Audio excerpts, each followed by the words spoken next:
I'm Sarah from The Upcoming and welcome to our preview video all about Glasgow Film Festival 2021, which is kicking off today and runs until the 7th of March.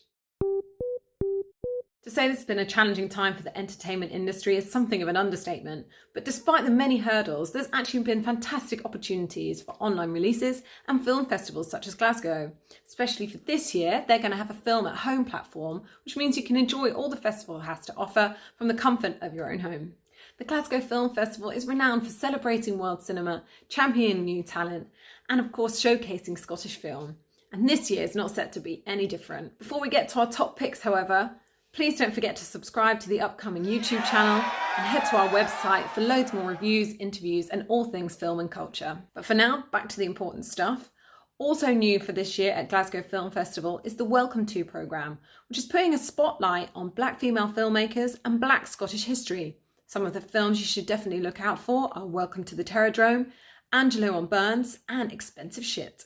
And now, here are our top picks for Glasgow Film Festival 2021. I'd like to start with one of the most talked about films which is showing at Glasgow Film Festival, and that's Minari. Fresh from winning 2 major prizes at Sundance, this semi-autobiographical drama from writer-director Lee Isaac Chung is opening the festival with its UK premiere. His 5th film follows the story of an American-Korean family who moved to rural Kansas in search of their own American dream in the 1980s.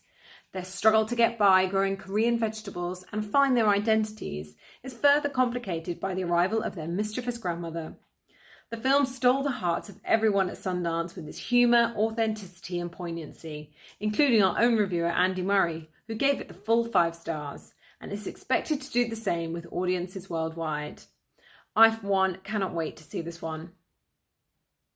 Next up is our recommendation for a film that we think has a really important theme, and that is Limbo. This is the second feature from British filmmaker Ben Sharrock and follows a Syrian migrant stuck in limbo with other asylum seekers on a remote Scottish island while he awaits the outcome of his refugee claim. We love this one because it tackles the difficult topic of asylum seekers, but here it's done refreshingly with wit and dark humour. Definitely one to look out for. By the way, starting today, we'll be publishing our reviews of all the films showing at Glasgow Film Festival, so don't forget to check those out. My personal favourite from the lineup, which I'm really looking forward to seeing, is Jumbo. Now, if you love Portrait of a Lady on Fire as I did, then you'll be sure to want to catch lead actress Naomi Mellon in this offbeat feature debut from Zoe Whittock, which is charting a love story between a woman and a fairground ride. Naomi plays an introverted fairground worker, Jian, who becomes infatuated with the park's newest ride, Jumbo, and is convinced it reciprocates her feelings. Let's see if their love story ends happily ever after. Next up for our documentary pick is Killing Escobar. Now, there's been no shortage of documentaries and dramas around the world's biggest drug baron, Pablo Escobar, but I'm particularly intrigued about this new film from director David Whitney, which is zooming in on the Scottish mercenary and ex-SAS operative who was hired by a Colombian drug cartel to lead a small team of ex-Special Force commandos on a mission to assassinate him. It's featuring dramatic reconstruction, access to never-seen-before footage of the mission, plus first-person accounts from both the mercenaries and the cartel. It's the world premiere at Glasgow Film Festival, and you can also catch a Q&A with the director after. Definitely one to watch out for. Next up is our pick of the Scottish films, and that is Creation Stories. Irvine Welsh fans can rejoice because this Scottish film screenplay was co-written by the Trainspotting author and also features one of the familiar faces from the cult classic screen adaptation of his infamous novel, Ewan Bremner.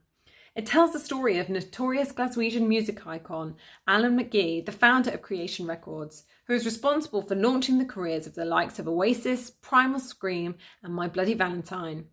His lack of business sense caused his label to collapse, while a fondness for partying immortalised him as a music legend. You can catch the world premiere at this year's festival.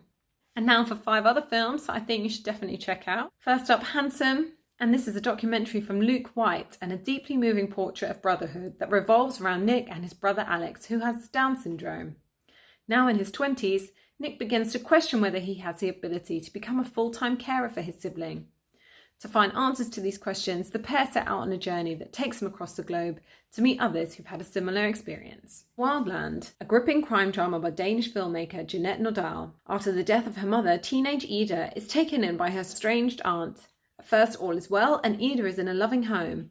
That is, until she realises what her aunt and her 3 sons do for a living. I'm really excited to see A Brixton Tale, which is a modern take on Romeo and Juliet, style tale set in southeast London. It's the feature debut from directors Dara Carey and Bertrand de Rocha, and it's the story of star-crossed lovers Leah, a white middle-class filmmaker, and the shy Benji, a black boy who Leah has chosen to be the subject of her latest documentary. A relationship between the pair soon blossoms, but is Leah using Benji simply to further her own career?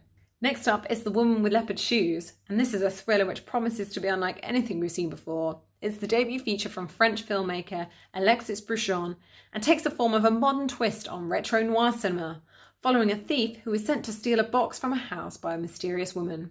However, when guests start to arrive, the intruder is forced to hide in the study. From here, events take a sinister turn. Vicious Fun is a euphoric horror comedy screening as part of the festival's annual Fright Fest segment and sees neurotic film critic and horror enthusiast Joel inadvertently stumble upon a secretive self-help group for serial killers. In this self-aware throwback to 80s horror, Joel must find a way to outwit the bloodthirsty group and survive the night. The screening is also going to be accompanied by a short film, Eye Exam. And that's all for our picks of the Glasgow Film Festival 2021. Don't forget to let us know what you think of the films and also check out the reviews on our website daily.